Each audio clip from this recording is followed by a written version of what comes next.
Tun melihat pejuang berdepan dengan kesukaran untuk menang dan sebenarnya apa yang Tun mahu capai dalam PRU ke-15 kali ini? Ya, apa yang kita ingin capai ialah menjadi kerajaan. Tetapi kita sudah tidak nampak seolah-olah pejuang boleh jadi kerajaan, iaitu mendapat cukup bilang. Pejuang bukan seperti parti politik yang lain. Kita bergantung kepada orang di luar daripada arena politik. NGO, orang perseorangan, dan mereka ini lebih ramai daripada orang yang terlibat dengan politik. Tetapi mereka tidak ada suara. Kita beri suara kepada mereka. Mereka boleh pun bertanding sebagai satu daripada calon kita. Jadi kita harap cukup bilang daripada mereka akan memberi sokongan dan memberi kemenangan kepada kita. Jadi kalau kita tengok secara biasa, ini bukan parti politik yang besar dan tak mungkin menang. Tetapi kami bergantung kepada orang yang dahulu tidak beri perhatian kepada politik, bahkan ramai yang tidak pun mengundi.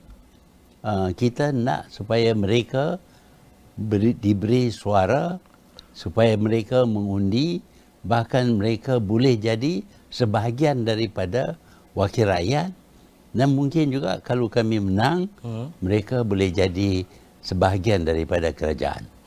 Tun, ini berkaitan dengan populariti. Bila kita cakap berkaitan dengan GE15 ataupun PRU15, parti yang mempunyai populariti yang tinggi ataupun besar, mungkin ada kebarangkalian yang tinggi.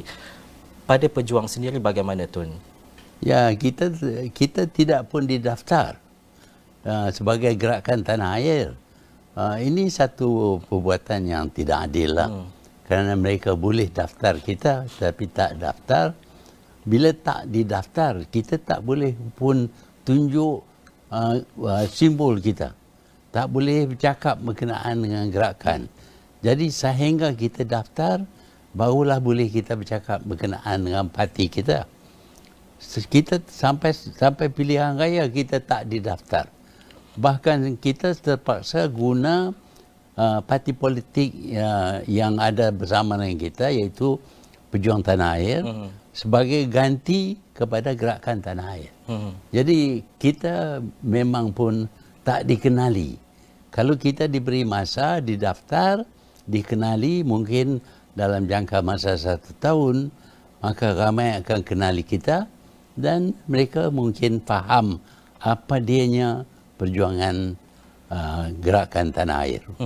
Tun, apa yang menyebabkan pejuang gerakan tanah air tidak menyertai mana-mana gabungan? Kita dapati bahawa masing-masing parti mempunyai kelemahan-kelemahan tertentu yang tidak disukai oleh pengundi. Umpamanya BN dengan pemimpin yang terlibat dengan jenayah, PH pemimpin yang orang Melayu tak suka kerana DAP, dan Perikatan Nasional yang memang pun mengkhianati parti sendiri. Ini bermakna cabang dan juga ideologinya berbeza bersama-sama dengan pejuang. Tun, kita nak melihat kepada ini antara isu-isu besar. Kita juga di Astro Awani ada buat polling dan juga survey berkaitan dengan apa yang rakyat mahu khususnya. Sekarang yang paling tinggi adalah berkaitan ekonomi dan juga kos sara hidup khususnya, terutamanya berkaitan dengan poket rakyat itu sendiri. Bagaimana untuk selepas ini, selepas PRU 15, untuk ia dilaksanakan ataupun apa yang perlu disegerakan bagi memastikan dua aspek penting ini dapat dilaksanakan dengan baik? Ada banyak cara memperbaiki ekonomi umpamanya. Bahkan menambah peluang pekerjaan, menurun cost of living. Ada cara. Umpamanya rasuah menaikkan harga semua barang. Tiap-tiap satu yang kita nak lakukan terpaksa kita beri kerana rasuah. Ini meningkatkan harga. Selain daripada itu, kita perlu faham sebabnya harga barang naik, dan kita perlu perbaiki sistem transport umpamanya, bayaran gaji umpamanya. Banyak cara yang boleh dibuat untuk mengurangkan cost of living. Ada, dan kita ada pengalaman dalam bidang ini, dan kita yakin kalau kita jadi kerajaan, kita akan guna kuasa kerajaan untuk memperbaiki ekonomi negara. Sekiranya Tun, ini antara isu-isu penting yang tidak dapat diselesaikan dalam keadaan segera dan sebagainya. Bagaimana hal ini begitu menekan rakyat kalau kita nak menjengah ke tahun hadapan 2023? Ya, semua kerja bermula dengan satu langkah. Ya. Bermakna pada mulanya proses itu agak slow sikit. Tetapi dia akan menjadi lebih pantas setelah kita put in place segala jentera, segala sistem yang boleh mengatasi masalah yang kita hadapi. Sama ada dia masalah ekonomi ataupun ketidakstabilan politik ataupun kemerosotan dalam sistem sosial. Ini semua boleh ditangani oleh kita. Tetapi kita perlu tahu bagaimana. Hanya berkata, kita nak turunkan kos. Bagaimana? Kalau tak tahu, tak jadi. Dan juga Tun, kita beralih kepada keadaan dan juga Tun sendiri sebagai calon Langkawi bagi PRU yang ke-15. Banyak benda yang mungkin tidak sama seperti sebelum ini. Pada khidmat Tun, apa perkara yang paling mencabar di Langkawi sekarang ini yang perlu Tun depani? Kali ini kita mempunyai 5 calon yang bertanding di Langkawi. Ini bermakna bahawa pengundi berpecah dan tidak ada, kalau ada cuma dua parti saja, mana-mana satu akan menang. Tetapi bila ada 5, sukar bagi menentukan siapa yang menang. Kerana mereka tidak akan dapat lebih daripada separuh untuk dapat absolute majority. Jadi ini satu masalah. Masalah lain ialah hari ini kita dapati anak muda sudah berhak untuk mengundi, dan pandangan mereka, minat mereka berlainan daripada orang yang dewasa. Jadi kita kena faham apa dianya yang dikehendaki oleh mereka. Mereka bukan sama dengan pengundi tua yang berpengalaman. Mereka lebih berminat dengan hiburan. Mereka lebih berminat dengan sports dan sebagainya. Dan kalau kita tidak ada facilities untuk mereka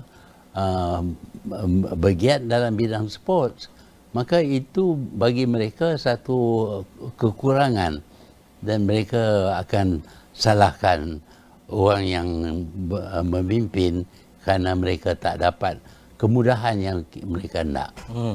Berdasarkan keadaan sekarang, adakah Tun optimis untuk menang di Langkawi, dan juga bagaimana untuk memastikan kemenangan Tun itu sejajar dengan apa yang Tun nyatakan tadi, dapat golongan muda, golongan sedia ada dan sebagainya? Optimis Tun bagaimana? Saya berpendapat masih lagi saya boleh menang. Ya. Saya boleh menang, bukan saja kerana golongan tua yang kenal saya, tetapi golongan muda pun saya berdekat dengan mereka.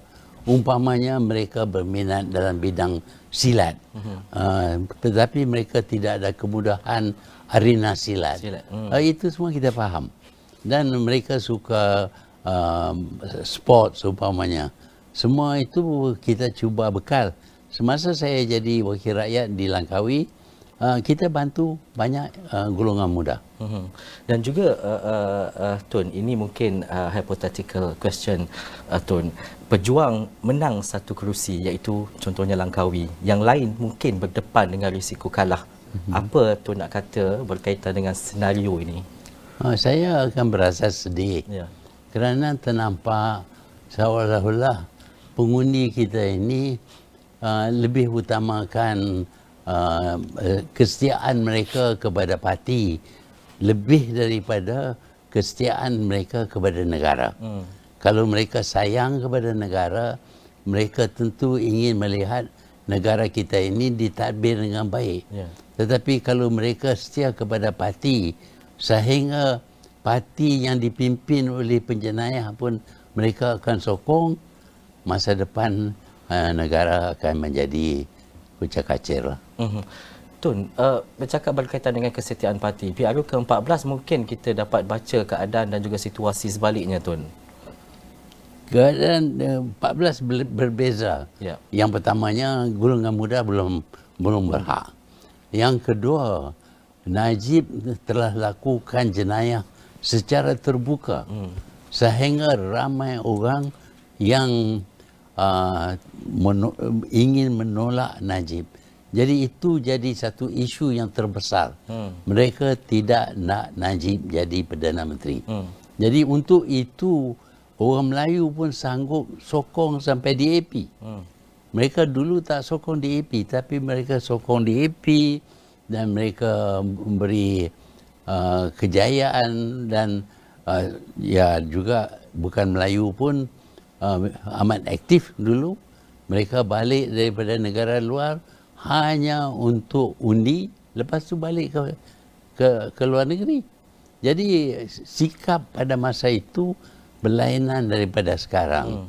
Jadi saya yakin bahawa bagi yang berpengalaman dengan PRU, bagi yang berpengalaman berkenaan dengan jaya ataupun tidaknya negara kita, mereka akan membuat pilihan bukan berasas kepada kesetiaan kepada parti, tetapi kesetiaan kepada negara dan kemajuan negara.